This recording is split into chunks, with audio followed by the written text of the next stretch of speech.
Peter here to do an album review, and today I'm here to talk to you guys about the brand new album from the Brew, Art of Persuasion, out October 5th on Napalm Records. This album has 11 songs and it's 41 minutes in length. This is really a modern rock album, but it has its roots in other genres. I really feel that there is a lot of 70s psychedelic rock into this record, as well as jazz and blues, especially the southern jazz and blues sound. I really feel that when you put these three styles together, these three genres together, if you will, it allows you to have a very eclectic album. It allows you to have a record that has a lot of quality in sound, that has a lot of diversity in sound, and that allows the band to really go different places, even with their lyrics and how they want their sound and songs and structures to be. I really like what they've done. I really like the fact that in certain songs they really combine these three worlds, and in certain songs they went more towards one side of the scale or towards the other side of the scale. It really allowed the album to have fluidity, it allowed the album to have life, and it really allowed the album to be super enjoyable to listen. Because song after song, you're really not sure what the next song is going to bring you from a structure perspective, but also from a sound perspective. Two things that I found very consistent throughout the record, perhaps three. Let me name three things that I found very consistent throughout the record. The first thing I wanted to mention is Jason's vocals. His vocals are incredible, are phenomenal. I really like the sound of his voice and how well it matches with the sound of the band.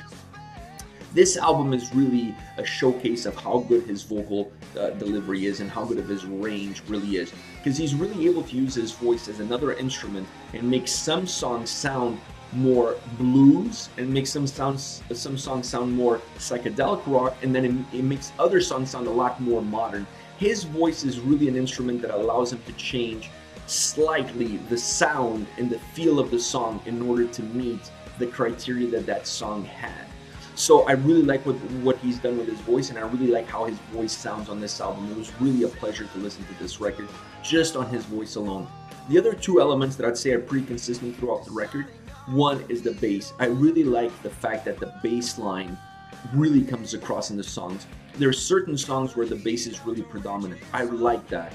I'm not a big fan of bands that allow the bass to become overshadowed by the other instruments, especially in rock albums. You really want the bass to be noticeable. You really want the bass to come to the forefront a little bit. And you want some songs that allow the bassist to really showcase his talent as well. They've done that on this record. I really enjoyed that. It's really a treat when you're listening to a rock song and suddenly you just hear a very cool bass line. I just really enjoyed that. I think that's pure rock and roll, if you will, and this album has quite a bit of it throughout the 11 songs. The third key component that I found that was very consistent throughout was the guitar playing. The sound of the guitar, how good and crisp, how rock and roll the guitar was on this record. Same goes for the solos. Not extreme, like over-the-top solos that go on for 30 seconds to 1 minute. Some of the solos were very short and concise, but they fit the songs perfectly. The solo was an addition to the song.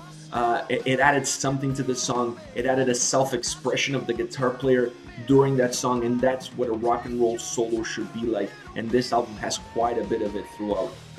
I really enjoyed that. Now, if you're looking at this band and you're trying to figure out where they fit, I think there are two bands that really describe this band well, perhaps two bands that the viewers are more familiar with.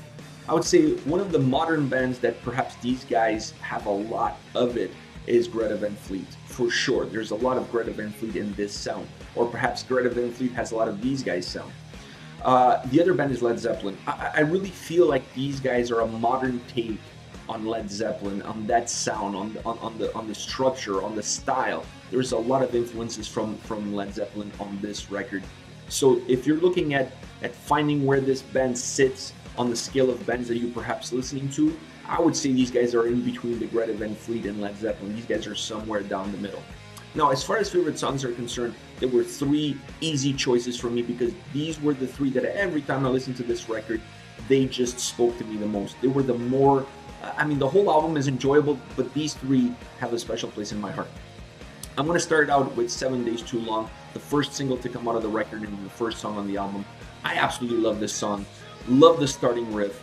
And I love how much the bass line comes through in this song. This is one of those that you can really hear the bass line coming through, and I really like that. That to me is pure rock and roll. and that is what this album is all about, and that's what this song is all about. I really like that.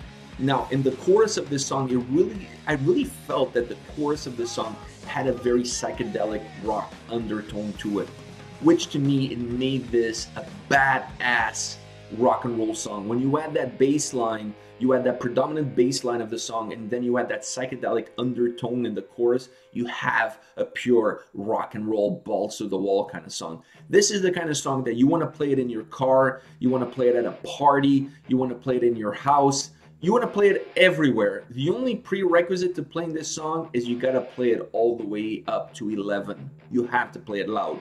This song asks to be played loud. Now, my favorite song in the whole album is One Line Crimes. I absolutely love this song. I love the guitar melody of this song.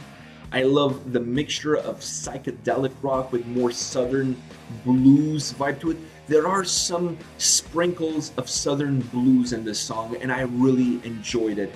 But to be honest with you, the thing that made me enjoy this song the most was Jason's vocals. His vocals on this song are absolutely incredible. He easily becomes another instrument in this song with his voice. I also like what they did with Tim and Jason both using their vocals during the chorus. What that allows is it allows for the chorus to be a little bit thicker, to have more layers to it, to sound more compact, to sound more robust. And I really like that in the chorus because this is a song that is fast-paced, there's a lot of melody to it, you have that psychedelic vibe to it, but with those blues undertones, and the chorus needs something. The chorus needed something thicker, something more strong, something more robust, to just kind of break down the song and give the listener a little bit of a break in between all of that melody and all of those undertones. And I find that using two vocals in the chorus was the perfect solution to make this song my favorite on the record. Another great song on this record is Gin Soaked Loving Queen. Great starting riff, and again, these guys really know how to start a song. They start songs with incredible riffs, really cool riffs. This one starts with an amazing riff, pauses for a few seconds, and then it kicks it to the next gear with the drums coming in, bass coming in, everything gets thrown at you. It's just, I love that start. I love that eased in guitar riff start to kind of tease you a little bit, if you will. Small pause, and then just the break in of everybody coming at you at once. I love that. Jason's voice, once again, was on point on this track. It really helps. The way he delivers the lyrics in this song really brings the song to life.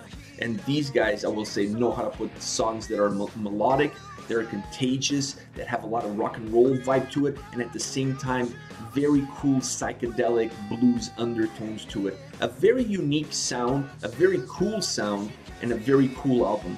Now I want to hear from you guys. What do you guys have to say about this album, about this band? Do you guys know about the band? Do you know about the record? What are your thoughts? Let me know in the comment section. I'll be reading those and getting back to you. Take care, guys.